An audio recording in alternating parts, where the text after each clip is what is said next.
ሰላም ተወዳጆቼ ቤተልሔም ነኝ የኤልቲቪ ሾው በዚህ ፕሮግራም ማህበራዊ ኢኮኖሚያዊ ፖለቲካዊና ሃይማኖታዊ ጉዳዮች ይዳሰሱበታል እንግዳዬ በኦሮሞ ህዝብ ዘንድ በጣም የሚከበረው በጣም የሚወደደው የኦነግ ድርጅት አመራር የሆኑት ኦቦ ዳውድ ኢብሳ ናቸው አብራችሁን ቆዩ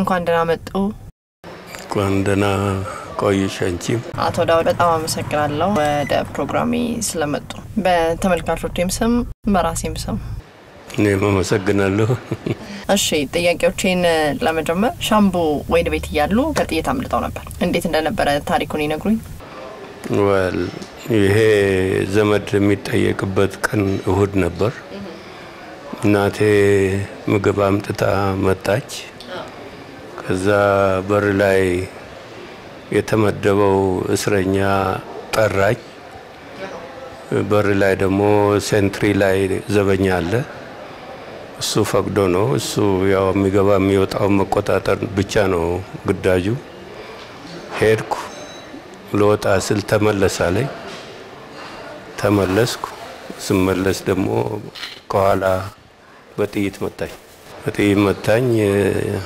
ተመታው ያነከስኩ ሄድኩ ዞር ስል እናቴ ወድቃለች እንደገና የሄድኩ ሲያለው ሌላ ጥይት ተኳኮሰ ግን አላገኘኝም ይሄ ነው ግን አሳዛኝ ነው 8 ሆናችሁ ወደ ጫካ ገብታችሁ ነበር በወጣትነት ጊዜዎት ባገልግል ተደርገው መርዝ መጥቶላችሁ ነበር አብሮት የነበሩ ጓደኞቹ ሞተው ነበር ተብሏል እውነት ነው እውነት አይደለም ይሄ 1981 መጨረሻ ላይ ነው ግዳሜ አካባቢ ነው ባገልግል መሆኑን አላስታውስም ግን ምግብ ነው የመጣልን ምግብ በልተን በዚህ ልጆች አለቁ እኔም በልቼ ነበር ነው የሚሉኝ እኔ ይሄንን አጋጣሚ እስካሁንም አላስታውሰውም ግን ትንሽ በልተህ ዋርዲያ ለመቀየር ሄድክ ነው ያሉኝ ከዛ በኋላ እኔ አፈር በመብላትና ወደ ውሃ በመሮጥ እንዲሁ የነፍስ ጉዳይ ሆኖ እኔ ተረፍኩ ሌሎች አለቁ ነው ያሉኝ ይሄንን ታሪክ እኔ በኋላ ነው ከወለጋ የፖሊስ ኮሚሽነር ከነበረ እና በዛ አካባቢ የነበሩትን ፖሊሶች ሲያዝ የነበረ ሰው ይሄንን ነገረኝ በኋላ ከተገናኘን በኋላ ይሄም ከቻርተሩ በኋላ ማለት ነው በፊት አላቆም ማለቴ አላስታውሰውም አሁንም ያንን ኢንሲደንት ከዛ በኋላ የሆነውን አስታውሳለሁ ሆስፒታል ውስጥ ነው ራሴን ያየሁት ሆስፒታል ውስጥ እግሬ በፌሮ ታስሯል ሆስፒታል ላይ ነኝ ከዛ በኋላ ነፍሴን ካወቅኩ በኋላ ፖሊስ አጠገቤ ቁጭ ብሏል ይሄ በምን እንደተነሳ በኋላ ቆይቼ ነው ያስታወስኩት እንጂ ያኔ አላቆም ከጳውሎስ ሆስፒታል ነበር ለህክምና የነበሩት ጳውሎስ ሆስፒታል አወስ በዛ አመለጡ እንዴት አመለጡ ከጳውሎስ ሆስፒታል ሳይሆን እዚህ ዳግማዊ ምኒልክ ሆስፒታል ነው ለዳግማዊ ምኒልክ ሆስፒታል ህክምና መጣን ነው ከህክምና መጣን ይያለን እንደምንም ከፖሊሱ ማምለጥ ቻል ከፖሊሱ አምልጠን ከዛ በኋላ ከአዲስ አበባ ወዲያው ነው የወጣነው ይሄው ነው ስድንቱ ህክምና ሄደ እሺ በወጣትነት ጊዜዎት ፍራኦል ኢብሳ ተብለው ይጠሩ ነበር ለምንድን ነው ስሞትን የቀየሩት ስሜን የቀየርኩት ወደ ትግል ሲገባ ብዙ ሰው ከዛም ተነስቶ ተመልሶ ለግዳጅ ወደዚህ ይመጣል ሊመጣ ይችላል ተብሎ በድርጅት ውስጥ ብዙ ሰዎች ስማቸውን ይቀይራሉ የትግል የሜዳ ስም ይሰጣል ወዛ ነው ዳውድ የተባሉበት ምክንያት አለ እንዲሁ እንዳጋጣሚ ነው እስቲ ወደ 1983 መልሶትና የዛን ጊዜ በጦር ውስጥ ምን አይነት ድርሻ ነበሩት? ከመግባታችን በፊት የወታደራዊ ክፍል ኃላፊ ነበርኩ በኦሮሞ ነጻነት ግንባር። ከዛ በኋላ ከገባን በኋላ ግን እንዲሁ በልዩ ልዩ ግዳጅ ብዙ ቦታ ድርጅቴ ልኮኝ ተንቀሳቅሻለሁ። ነገሌ ቦረና፣ ሐረርጌ በኢህአዴግና በኦሮሞ ነጻነት ግንባር መሃል በሚደረጉ ግጭቶች ይህንን ለማብረድ የጋራ ኮሚቴ ተቋቁሞ በዚሁ ወዲህ ስንንቀሳቀስ ነበር። ይሄ ነው። ኢህአዴግ ኢትዮጵያን ከመቆጣጠሩ በፊት እርሶ ጦሩን ያዙ ነበር? አዎ። ቤት አካባቢ ነበር ኦነግ ጦር የነበረው? የኦሮሞ ነጻነት ግንባር ጦር በሁለት ግንባር ነው የነበረው። አንደኛው በምዕራብ ግንባር ይሄ ማለት ወለጋ ያጠቃልላል፣ ኢሉባቦር ይሄን ያጠቃልላል። ሌላኛው ደግሞ በምስራቅ ነው። ይሄ ሐረርጌ፣ ባሌ እና አርሲ እነዚህን ያጠቃልላል። በእነዚህ ሁለቱ ግንባሮች ነው የነበረው። የኔ ድርሻ የምዕራቡ ግንባር ኃላፊ ነኝ። በቁጥር ስንት ይሆኑ ነበር ወታደሮቹ? ቁጥር እንግዲህ ያኔ በብርጌድ ደረጃ ነው የምዕራቡ የተደራጀው። በብርጌድ ደረጃ የተደራጀ ኃይል ነው በምዕራብ በኩል። በምስራቅ በባታሊዮን ሆኖ ግን ብዙ ባታሊዮኖች ነበሩ። ምናልባት በቁጥር ሊገምቱልኝ ይችላሉ? ወደ 20 ሺህ ነው በምዕራብ በኩል የነበረው። በምስራቅም 25 ሺህ ወደ 30 ሺህ እንደዚህ ይሆናል። ስለዚህ በዛ በሰዓቱ ያናክል የጦር ቁጥር የነበረው ሰራዊት ይዛችሁ ከነበረ ለምንድነው ወያኔ ከሰሜን ተነስቶ ወደ አዲስ አበባ እስከሚመጣ ድረስ እናንተ ኦሮሚያን መቆጣጠር ያቻላችሁት? እኛ ሰራዊት ቁጥር ይኖር እንጂ የትጥቅ ጉድለት ነበረን። ይሄም ደግሞ ብዙዎቻችን በምዕራብም ይሁን በምስራቅ ከውጪ የሚገባ እርዳታ የለም። ያው ከጦሩ በየጊዜው በሚደረጉ ውጊያዎች የተማረኩ ጥይቶች፣ የተማረኩ ቦምቦች፣ ጠበንጃዎችን በብዛት እንደዚህ በዚህ አይነት ነው ሰራዊቱ ሲገነባ የመጣው። በቂ የሆነ ትጥቅ ነበረው ማለት አይቻልም። በቂ የሆነ ጥይት ነበረው አይቻልም። ከዛ የበለጠ ደግሞ በእኛ አካባቢ የነበረው ሰራዊት ከፍተኛ ትጥቅ የነበረ ሰራዊት ስለሆነ ይህንን ከዚህ ጋር ነበር ስንጋፈጥ የነበረው። በከበባ ስር ነው ስንዋጋ የነበረው። ከውጭ የሚገባ የለም፣ የሚወጣ የለም። ሶሪ ትጥቅ ባይኖረው ፍላጎት ከነበረው በቂ አይደለም ወይ? ሰራዊቱ ብዙ ነበረ። ኦሮሚያን ነጻ የማውጣት ፍላጎት ከነበረው ከሰሜን ወያኔ እስከሚነሳ ድረስ ለምንድነው አብራችሁ ተቀላቅላችሁ መጠበቅ ይፈልጋችሁበት ምክንያት? አብረን ጠብቀን አልተቀላቀልንም። ነጻ አላወጣ ነው። እኛ እንደ ሰራዊትም እዚህ ደረጃ መድረሳችንና የሰራዊት ከዚህ ደረጃ መድረሱ ራሱ ከፍተኛ ድል ነው የነበረው በዛን ጊዜ። ምክንያቱም በከበባ ውስጥ ነው። ደግሞ ሰራዊት ትጥቁና ጥይቱ አቅርቦቱ ወሳኝ ነው። ብዙውን በእግር የሚሄድ ሰራዊት ነው።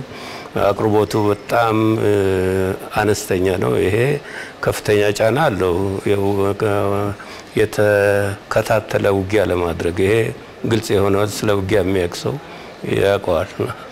ስለዚህ ባለፈው አመታቶች ላይ ኦነግ በነበረው በተለይ በ83 ላይ ያመለጠውን እድል ይጸጸትበታል ወይስ እንደ ጥፋት አይቆጥሩም?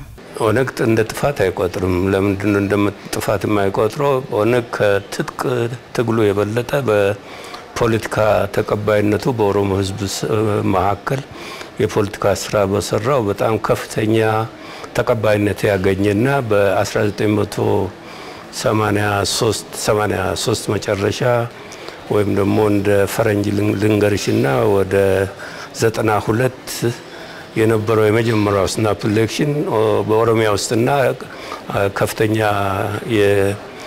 የስናፕ ኢሌክሽኑ ድል አግኝቷል። ወደ 94% በዛ ጊዜ በተደረገው ግምት ማለት ነው። አዲስ አበባ ውስጥ ከፍተኛ መቀመጫ አግኝቷል። የፖለቲካውን እንትን ያሸነፈ ነው።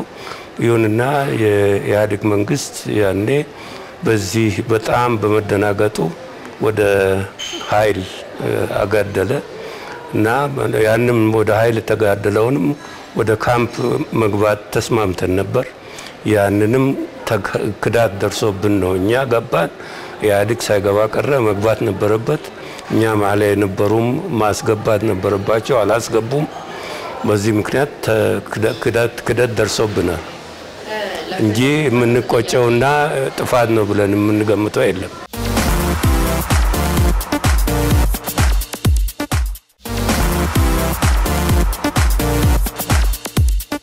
መልካም እንግዲህ በርሶ አመራር ጊዜ ኦነግ እየተፈረካከሰን የመጣው ብዙ ቦታዎች እየተሰነጣጥቀን የመጣው ኦነግ አልተሳካለትም፣ ከፍተኛ የሆነ የአመራር ጉድለት አላቸው ተብለው ይተማሉ። መልስ አሉት?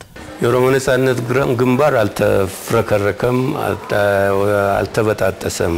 የኦሮሞ ነጻነት ግንባር እንደ ድርጅት በጣም አስቸጋሪ የሆኑ ሁኔታዎች፣ የአካባቢ ሁኔታ፣ የኢትዮጵያ ሁኔታ፣ የዓለም አጠቃላይ ሁኔታ አመቺ ባልሆነበት ውስጥ እና ከቻርተሩ ስንወጣ በጣም ከፍተኛ ጉዳት ደርሶበት ብዙ አመራሮች እንበልና ወደ 90% ያለ አመራር የተሰዋበት ይሄንን ነው መልሶ አደራጅቶ እዚህ ዛሬ ደረስንበት ያደረሰ ድርጅት ነው። ይሁንና በዚህ በጣም ከፍተኛ በጣም ረጅም በሆነ አመት ውስጥ ችግር አለ። ችግር በድርጅቱ ውስጥ ኖሮ ወደዛ ያፈነገጡ ወይም ደግሞ አንጃ የሆኑ አሉ። ድርጅቱ ግን እንዳለ ራሱን ጠብቆ ድርጅቱ አመራሩን ጠብቆ ትግሉን በቀጣይነት ሲያካሂድ የነበረ ድርጅት ነውና ምንም በዚህ ላይ ምንም የምንሰከፈው ነገር የለም። ምሁራን በማጣት በየጊዜው ላይ እርሶ አልተፈረካከሰም ይሉኛል፣ ወይም ደግሞ ሰዎች በራሳቸው ምክንያት ነው የወጡት ይሉኛል። ነገር ግን እርሳቸው የአመራር ችግር አለባቸው፣ በበቂ ሁኔታና ብቃት ኦነግን እየመሩ አይደለም ተብለው ነው የሚታሙት። ምሁራንንም በየጊዜው እያጣችሁ ነው፣ መስራቾችንም ጨምሮ። እርሶ የአመራር ችግር አለብኝ ብለው አያምኑ? የአመራር ችግር አለ የለም ብሎ ይሄን መመስከር የሚችለው አብሮ ሲታገል ያለ ነገር ነው። ምሁራኖች በድርጅቱ ውስጥ ያሉ ምሁራኖች አመራሮች በቻርተሩ ጊዜ በተፈጠረ ችግር ነው ወደ ውጭ የወጡት እንጂ ከፍተኛው በመፍረከረኩ ብቻ አይደለም። በዚህ ላይ የወጣ ምሁር በጣም ትንሽ ነው። የተጨመረው ለድርጅቱ በተጨማሪ የተቀላቀሉ በስፋት ይበልጣሉ። ይሄ ያለፍንበት መንገድ ነው። በማስረጃ ቀርባለሁ። በኤርትራም እንዲሁ የእናንተ አባላቱ እንደዚሁ እየተሰነጣጠቁ 2 እና 3 ቦታ የተከፈሉበት ሁኔታ ነበረ። ኦነግ በኤርትራ ምን ገጠመው? አሁንም ከርሶ አመራር ጋር ነው የሚነሳው? በኦሮሞ ነጻነት ግንባር ብቻ ሳይሆን የድርጅቶች መከፋፈላችን አንቺ እኛ ደግሞ አንጃዎች ከድርጅቱ ወጡ ነው የምንለው። አንጃዎች የመፈጠር ጉዳይ በትግል አመት ውስጥ በኦሮሞ ነጻነት ትግል ብቻ ሳይሆን በኤርትራ፣ በፓለስቲን፣ በሳውት ሱዳን፣ በሶማሊያ በሁሉ አካባቢዎች የተፈጠረ ችግር ነው። በእኛ ውስጥ የተፈጠረው ልዩ ሊሆን አይችልም። ምክንያቱም ትግል ማለት ችግር ነው። በችግር ውስጥ ነው የነበርነው።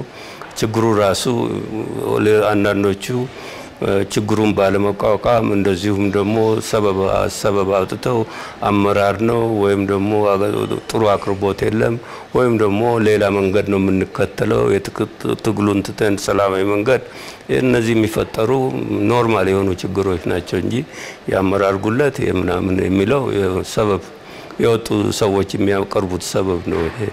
ምክንያቱም በትግሉ የቀሩ በ10 ሺዎች የሚቆጠሩ ለምስክርነት ትግሉን ቀጥሎ ለዚህ ማድረሳቸው ዋነኛው መስካሪ ነው። በዚህ ላይ ማንንም አንወቅስም። እኛ የሚወቅሱ ሰዎች ደግሞ እንደዛ ይላሉ።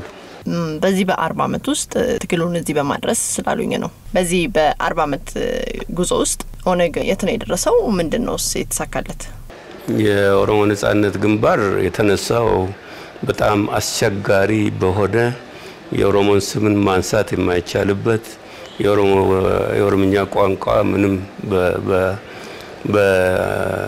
በገጽታ ላይ ያልነበረበት ኦሮሚያ የሚባል ነገር ያለበት የኦሮሞ ህዝብን በጣም ከፍተኛ የዚህን የኦሮሞ ስም በማንሳት ብቻ የሚገደሉና የሚታሰሩ በጣም ብዙዎች ናቸው። ለዚህ ደግሞ በመጫቱ ለማ ውስጥ የነበሩ በጣም ብዙ ሰዎች የደረሰባቸው ጉዳት ራሱ ምስክር ነው። በዚህ ውስጥ ነው የኦሮሞ ነጻነት ግንባር የጀመረው ከዜሮ ካለማንም እርዳታ ከዚህ ተነስቶ የኦሮሞን ህዝብ በአጠቃላይ ፖለቲካና የአደረጃጀት ስራ ሰርቶ ለዚህ ማድረሱ ኦነግ በጣም በከፍተኛ ደረጃ የተሳካለት ድርጅት ነው። በቤንሻንጉል በቅርብ ጊዜ ውስጥ አመራሮችን የኦነግ ታጣቂዎች ገድለዋል እንደሚያስታውሱት። ስለዚህ ይህን ተከትሎ ከ90,000 በላይ ኦሮሞዎች ተፈናቅለዋል ከአካባቢው ላይ። ኦነግ ለኦሮሞ ህዝብ ጤና አልሰጠውም፣ ምንም አላሳረፈውም ይላሉ ሰዎች። ምን መልሳሉ ለዚህ? ይባላል በኦነግ ላይ ያለ ስሞታና በጣም አፍራሽ ፕሮፓጋንዳ አመታት የቆጠረ ነው። ይሄም የዛ አካል ነው እንጂ ሰዎች ተገደሉ ተባለ። እነዚህ እኛ በዚህ መተን ከመንግስት ጋር እየሰራን ነው።